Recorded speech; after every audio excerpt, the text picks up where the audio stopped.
The northern part of Guam is very rich, not only with cultural artifacts, but for traditional medicine. You can see some of these ferns here. These were used by the Chamorros for medicine. And in this particular cave, and also typical of most of the cave in the Ritidian area, the ancient Chamorros who came here nearly 4,000 years ago brought this knowledge with them.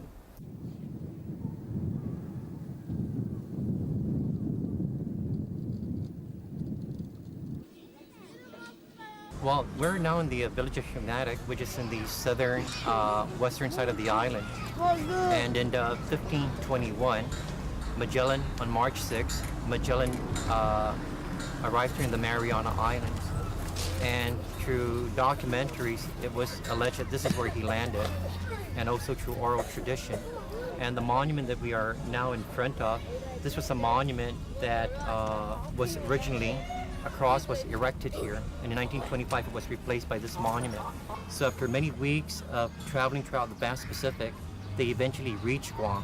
But when they reached Guam, they were really suffering on the ship from starvation, from lack of water, and the men were very, very weak. So in a way, Guam, or the Marianas, was like the light of hope for them to continue on with the voyage.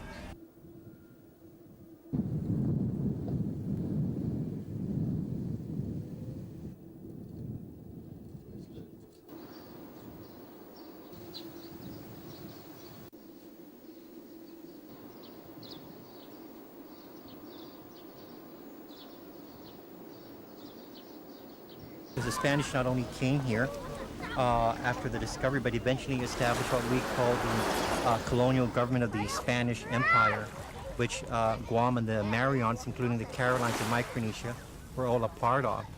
And through the presence of the Spanish here, through the colonial government, the Chamorros had to learn the ways of the Spanish. As you see today, the ways of the Americans that you're observing today, in the year 2000 here in Guam. So the Chamorros had to accept a different lifestyle. But one thing they did understand during that period also was the trade and the economic benefits of trade at that time during their presence here, when this trade was going on for 250 years.